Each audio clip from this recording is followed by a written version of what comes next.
Hey there everyone, Foxy Fern here, and welcome to our latest workshop in animating a walk cycle for games. So this character won't be actually brought into a game engine, but I'm still going to treat it as though it would be. When you're making a walk cycle for games versus film and television or just your own personal work, there are a few different things that you have to take into account. For one thing, the first step is going to be checking with your designer to make sure you know exactly what the walking speed for characters in your game are going to be. In the case of this character, I have chosen the speed of 1.4 meters per second simply because that is how fast the average walking speed of a person is. Sometimes in games, your characters are going to be walking faster than that, as that can feel slow when you're actually playing in a game engine, but that's what I'm going to do for this one. Another thing you need to think about is how long the cycle is going to be.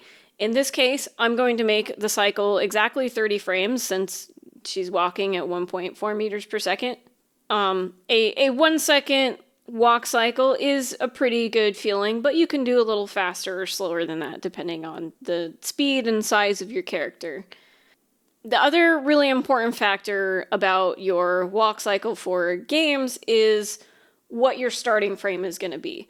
And generally, you're going to have a walk cycle, a run cycle, and maybe even like a sprint or some kind of stealth mode or something like that. So you're going to have different speeds of the character moving in the game. The easiest way to make those blends look good when the engine takes over is by always having a very similar starting frame. So in this case, we're going to have her first pose be the passing pose with her left foot planted, and her right foot is going to be in the passing pose. So then whenever you go to animate your run cycle or your sprint cycle, same thing. You're going to want the first frame to start with the same foot planted down in approximately the same position. Obviously, the pose is going to be a little bit different between a walk and a jog, but usually the engine blending will make that actually look okay. So the other thing about animating this walk cycle is the engine is probably going to take control of the root motion, which means we, as an animator, are not actually going to animate this character walking in space. However, that can be really hard to animate and make sure that it looks like the character's feet are planted if we're on a treadmill the whole time. So what I like to do is we'll actually take her root motion here, and we're starting on frame 0. And so on frame 29, which is technically my 30th frame, she'll be at 1.4. So we'll grab this key here and just change that to 1.4. The other important thing is to make sure your translate Z graph is in linear. So that way she is moving at a constant speed. And now we can see she is just going at a constant speed like we want her to. What I've done here is also done a post-infinity cycle with offset and pre-infinity cycle with offset, so that if we did decide we wanted to see what she looked like on a longer version of her walk, we can see her moving in space rather than snapping back to the origin every 30 frames. So my loop key for this animation is going to be on frame 30 for the purposes of my visual feedback, but if I were to go export this character's animation, the last frame would be on frame 29, so we're simply going to save all the keys the same on the first and last frame, minus our root control, of course, and then when we would want to see what our loop cycle looks like, we're just going to say, hey, frame 29, and that way you won't have a double key on your animation. So obviously, if I want to look at my character in a loop and see how smooth the character is looping, it's going to be hard to tell that with this translation going forward and backward. So one of the things I like to do is I'll make a new layer here. I'll change this to override, and then make sure this character is back at 0, because wherever you add this control to the override layer, that's going to be permanently where that character is, and any animation below this layer is not going to show up. So basically we'll put this into our zeroed out spot, and then we'll add this here, and now you can see she's no longer moving. But if I want to see what she looks like, I can just toggle this layer on and off.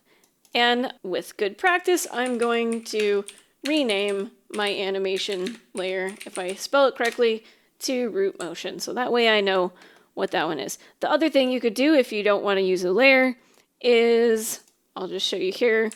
So she's moving again, and you can just go into your channel box and right click, mute selected, and we still have our keys here just like we do with the layer, but because we have muted that channel, those keys are not taking effect. I like to use the layer just because I feel like it's easier for me to go over here and toggle it rather than come up here and say right click and be like, oh, where's mute selected? I'm really bad at that stuff. But either way, gets you the same result, so whichever one you prefer is fine. So I have animated quite a few walk cycles in my time, and hypothetically, I wouldn't necessarily have to have video reference to make a decent walk cycle. However, it is just good practice for me to have some kind of reference, some kind of idea of what I want to do, and I always find that I do actually end up noticing something about a video reference that I hadn't thought of before, or just like getting a little bit more uniqueness to my animation.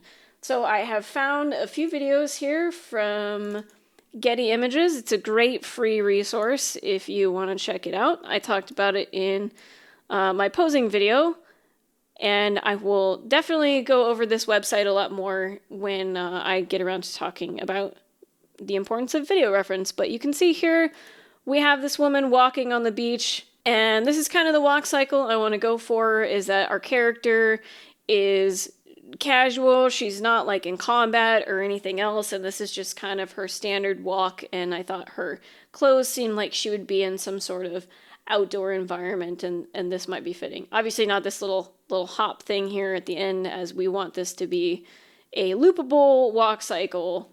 Then I also have this one here. This is obviously slow motion, so we're not going to do this like frame by frame, but if you have trouble kind of like envisioning what this would look like at real time, you could always take something like this into your post-processing program. I use Premiere, and you can just speed this up to give yourself a better understanding of what this character would look like. But regardless of how fast these women are walking, we have a set speed anyway, so we'll make do with what we have. I mostly wanted this video because we can see a little bit more close up here, and the lighting is a bit better, so we can see more of what's going on in her upper body and that sort of thing.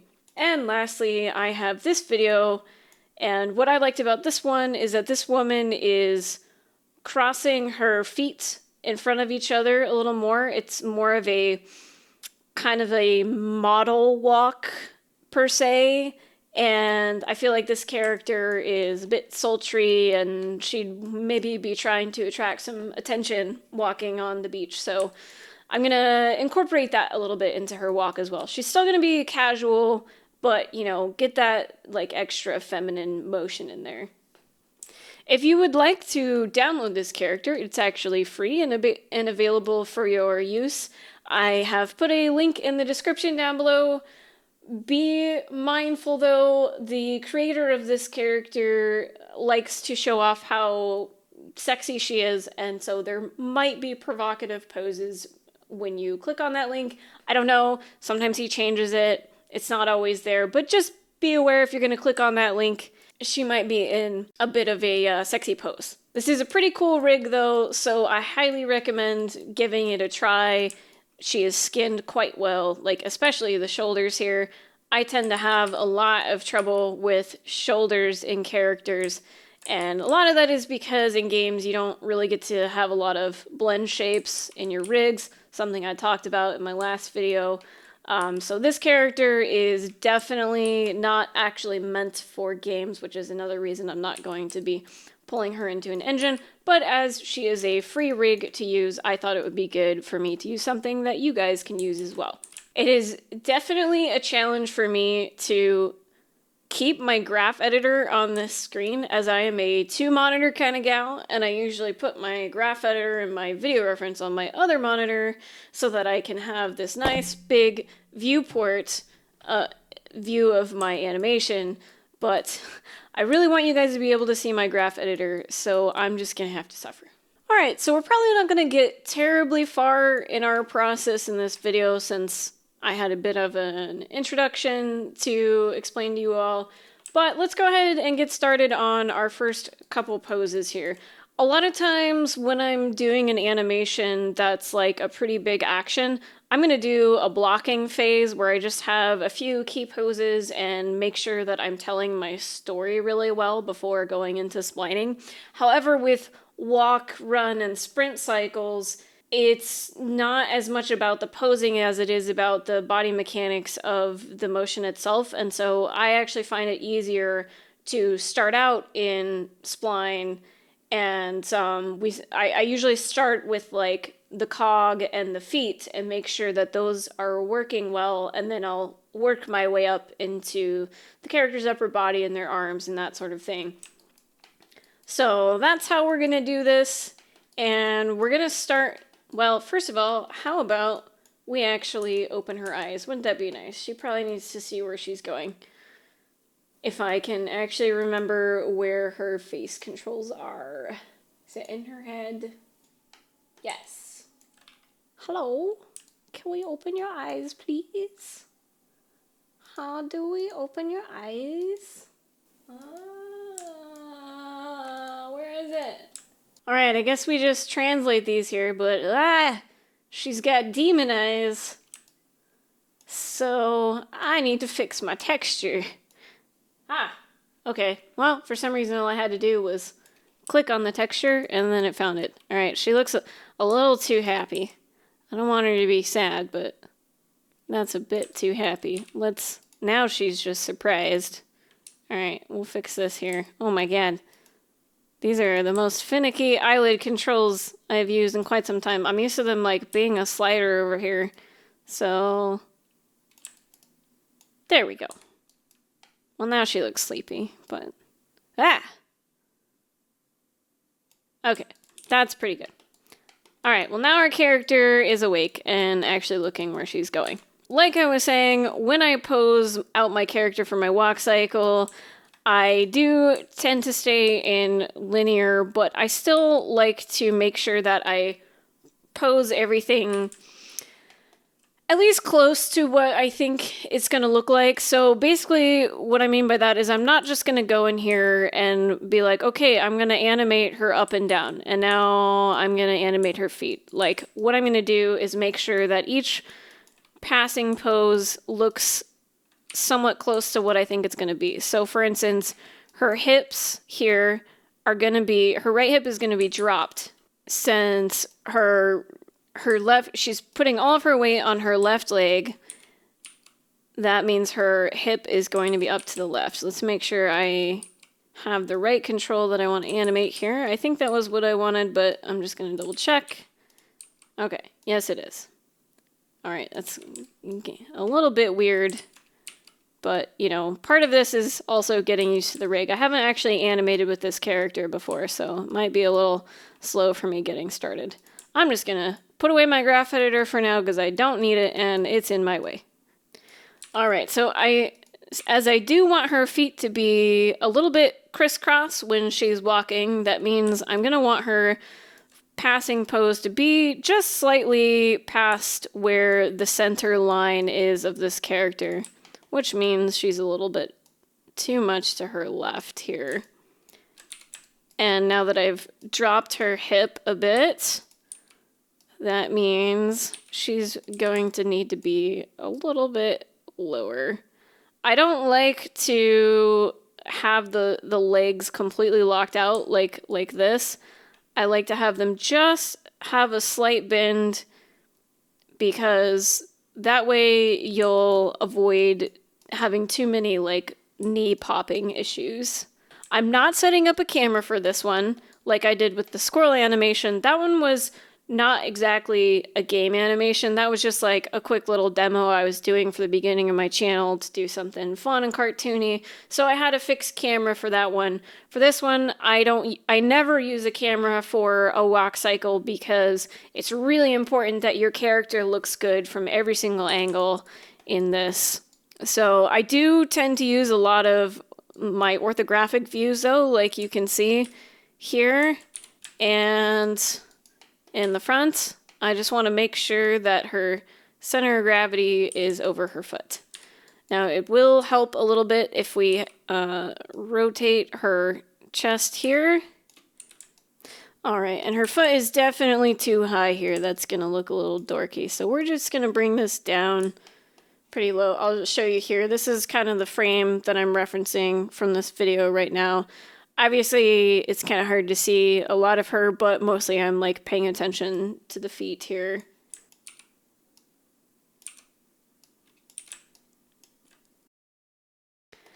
The passing position is honestly one of the more boring positions, because it is usually fairly symmetrical as far as like her torso is going to be very much front on, her hips are very much front on, and then as soon as she goes past this point, that's when we're going to start to get the twist in the upper body and the hips.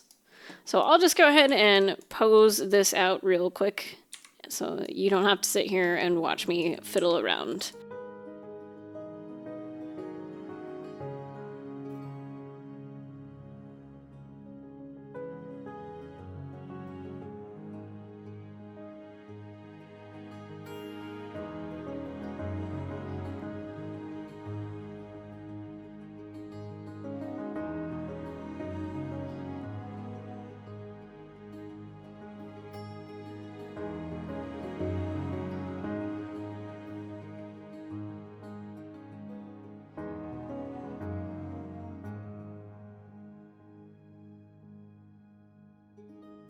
All right, so here's my first passing pose for her. And as I was saying, it is somewhat symmetrical in the sense that her body isn't having a lot of contrasting twisting in the upper torso and the hips.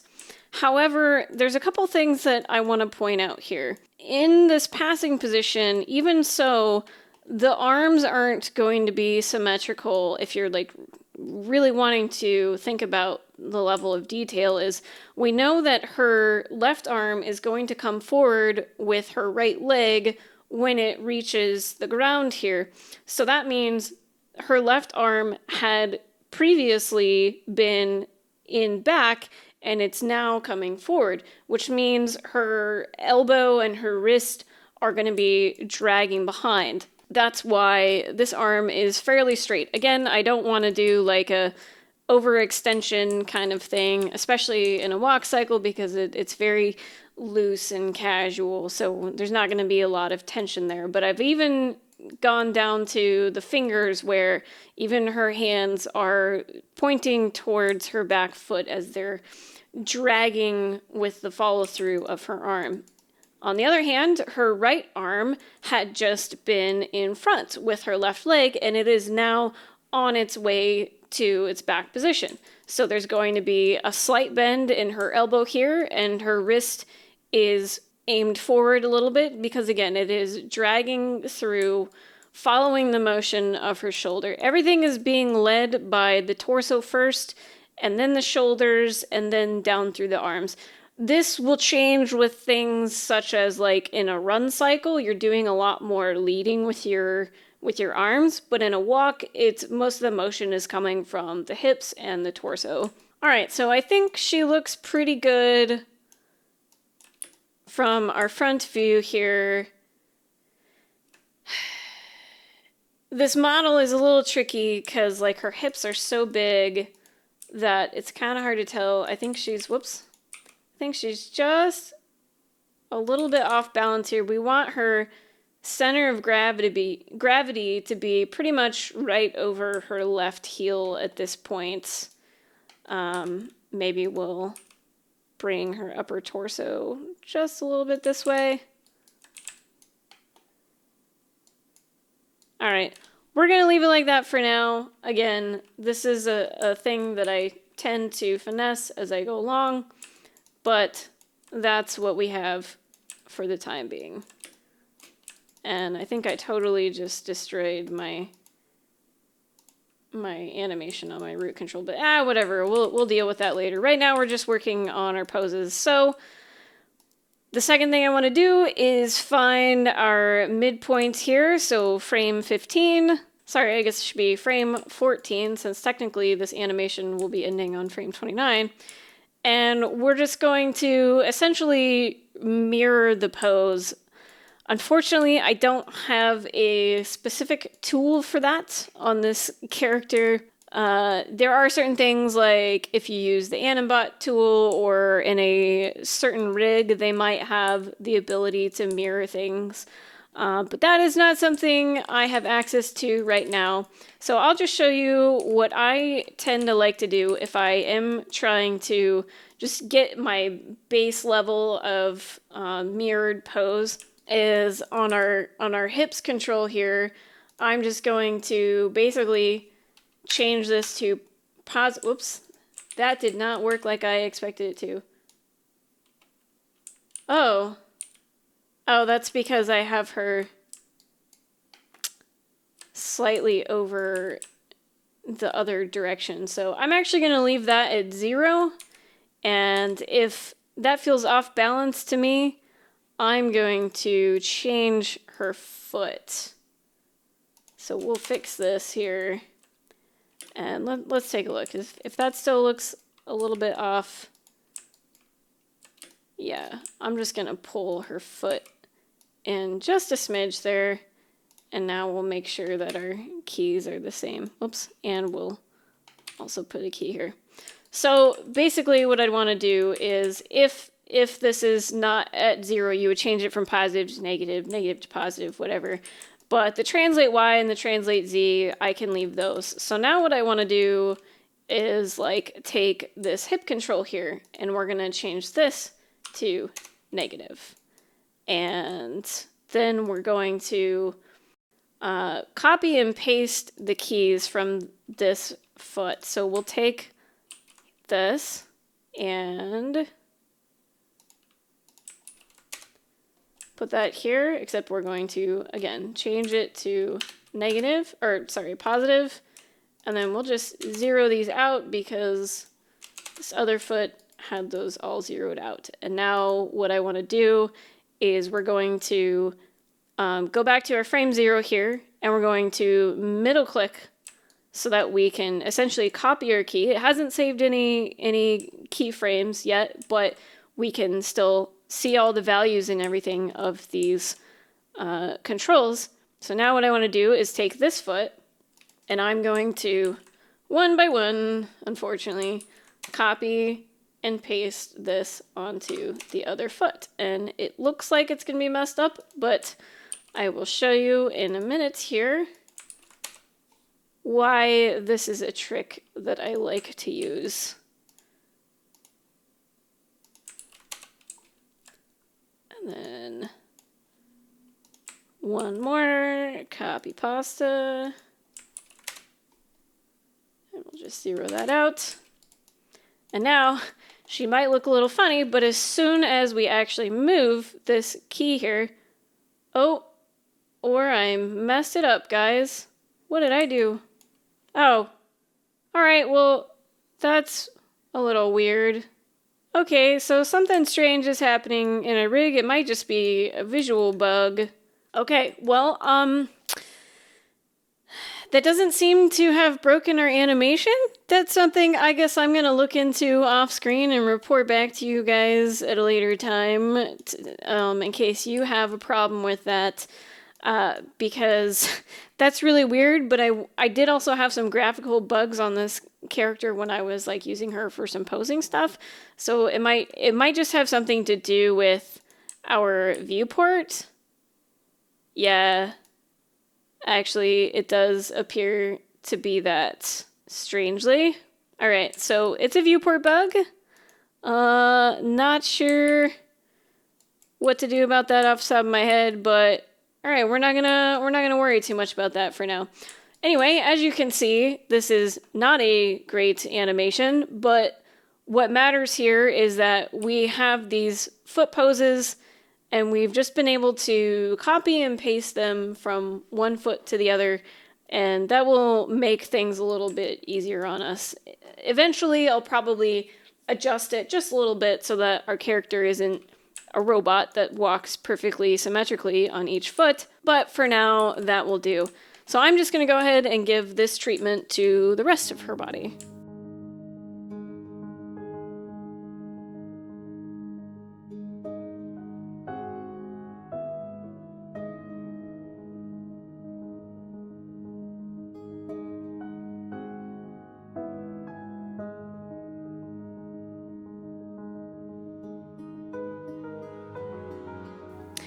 Okay, guys, there we have it. We've got her two passing poses. Obviously, this is not a good animation. She does not look very good. But if we just keyframe or step through our two different keys here, we can see that we've copied and pasted the keys over.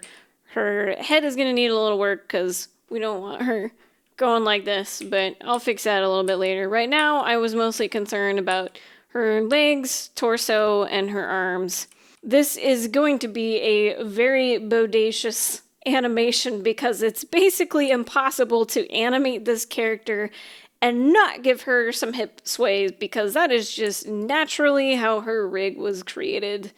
So yeah, again, not an actual animation yet, but we've at least got our two passing poses done. And then of course, the next thing I'm going to want to do is actually give her the contact pose when she has her front leg forward and her back leg all the way back, and that's going to be our next in-between pose, basically halfway between these keys here. But that is going to be for the next episode. Hopefully we will get some more animation done next time, as I won't have as many things to go over in the beginning as I did with this one, and I'll pick up speed a little bit with my animation as well once I get a little bit more used to this rig. So I hope you guys found this video enjoyable, and I'm looking forward to going through the rest of this workshop with you. Thanks so much for watching, and until next time, stay foxy.